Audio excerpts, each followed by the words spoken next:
The recent jobs data are showing the cracks in the economy that everyone knows is there.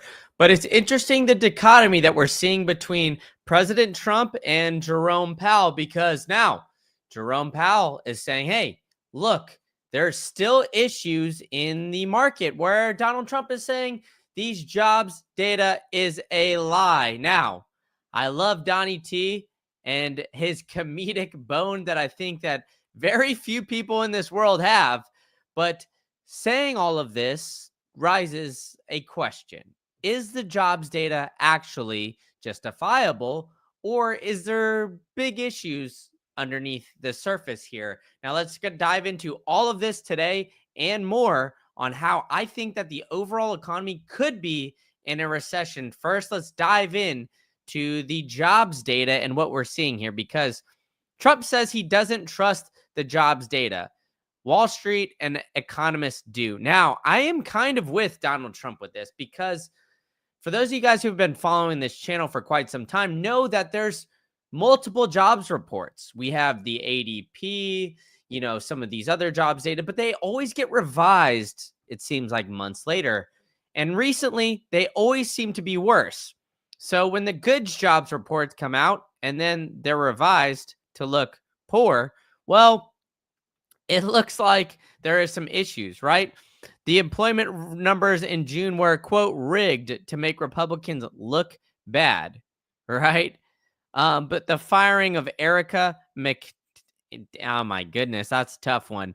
But appointed by former President Joe Biden following the Drudge Report showed that hiring was weak in July and had come to nearly a standstill in May and June. Now, for those of you guys, like I said, who've been coming to this for quite some time, first, hit that subscribe button. Second, what we are looking at is what I've been saying this whole time, is that the jobs data is very interesting, because we have ADP, Indeed, LinkedIn, all of these different sites where there is zero overhead to put up a job. But I've been showing you guys for quite some time that hiring has drastically slowed. So what good is jobs or available jobs if they are not hiring right away? If they're saying, hey, you know what? We're going to take 3, 4, 6, 8, 10 months to hire, instead of just hiring from the jump within a couple weeks, within a couple periods of interviews, right? So I think that there is some sort of interview or some sort of issue with this jobs data. But economists and Wall Street investors have long considered this jobs figure reliable, with share prices, bond yields reacting sharply. Yet Friday's revisions were unusually large, the largest outside of a recession in 5 decades. The largest outside of a recession in 5 decades. You don't see lines like that very often in a quote unquote healthy economy, right? You see a lot of issues with that, and we are starting to see these issues persist forward. So I think that this jobs data, we should take a particularly close eye on, because of just the drastic move that we just saw. The bottom line for me is I wouldn't take the low collection rate as any evidence that the numbers are less reliable. Interesting. As I've said for quite some time, is that this data that we look at, the data that the economists use, it's way outdated. We get backwards looking data. The low collection rate is there. We're using surveys. Hell, we're going to emails. We're doing all of these things that people are not even checking anymore. And to be honest, how can we be so sure that they're reliable at this point?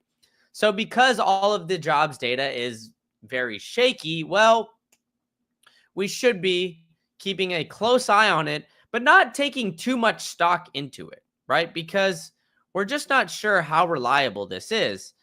So the jobs data, although the revisions are, quote, common, the process is something to be kind of taken into account of, right? Because Trump saying it's rigged, there's no way for that to happen, right?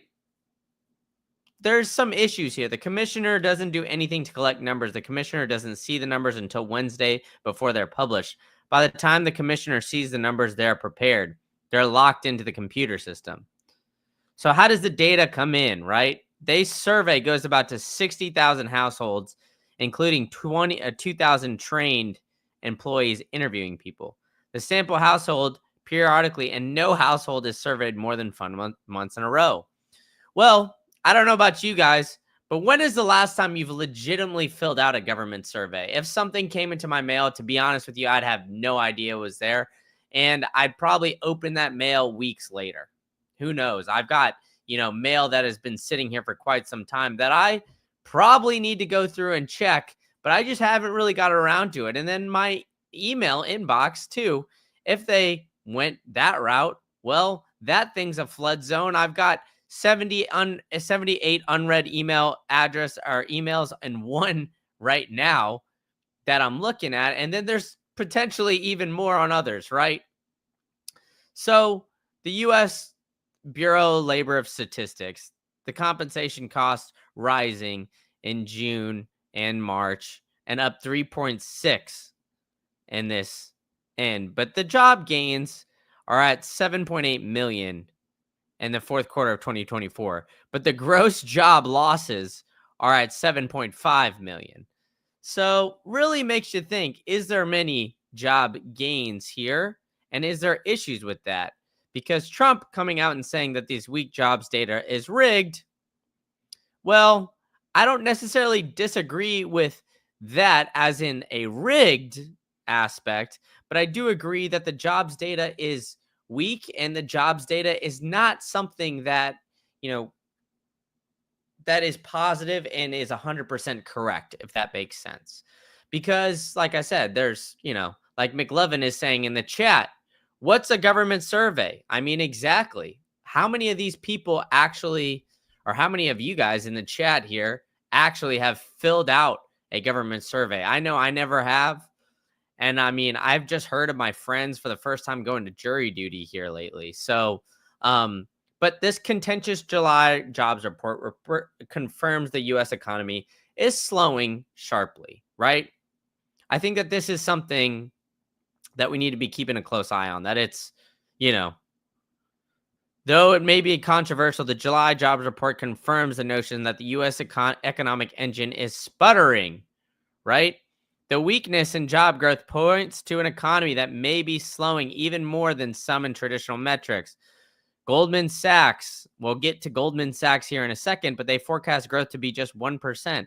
And White House officials insist the economy is sound and will get better once Trump's one big, beautiful bill acts in. But what did I say about Goldman Sachs? Well, they expect the Fed is going to begin to cut interest rates here in the next month or so. Why? Well, because this debt is clocking on up, rapidly going. We got the GDP to debt ratio at 123%. We got the Dixie floating around 98.7, not quite above that 99. It did get a little bit above that earlier today, but we're just about even through the full trading day. But the good thing is boom, it is a 91% chance that we cut interest rates now coming in here, right?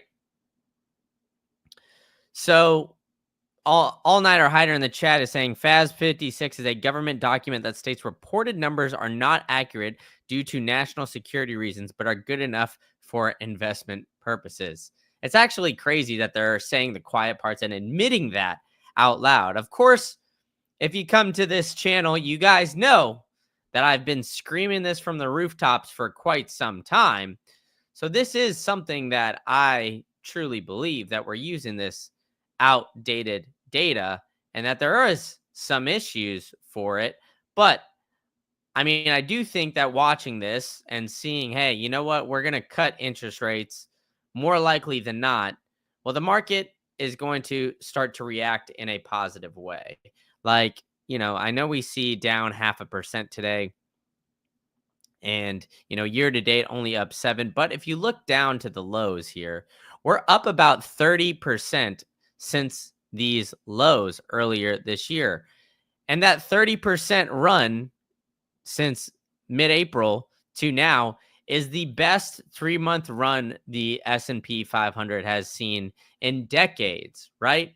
So we're seeing, the interesting thing is this is where my thesis of the asset bubble is kind of evident here because you see all these things, right? You see the jobs numbers looking very poor and everybody freaking out. And then you see on the flip side, the S&P 500 since April having the best 3-month streak that we've seen in S&P 500's history. I mean, it's historical, the run that it's been on in the past 3 months where it's up over 30%. You just honestly do not see that. So this all is pointing to the potential of an asset bubble when we have the debt skyrocketing in flight. And don't watch this too long, folks, because you might get dizzy. But we see $37 trillion worth of debt just continuing to shoot on up and up and up. Well, it makes you think, right? Is there some other issues here? Where are we going with all of this? Right? And then we're going to cut interest rates on top of it all. It just doesn't make sense. We honestly do not see the end in sight. And so when Trump is saying, hey, you know what? I don't trust these job data. Well, I don't necessarily trust it either, but it is a good gauge onto what we're seeing. And of course, data can show some confirmation bias.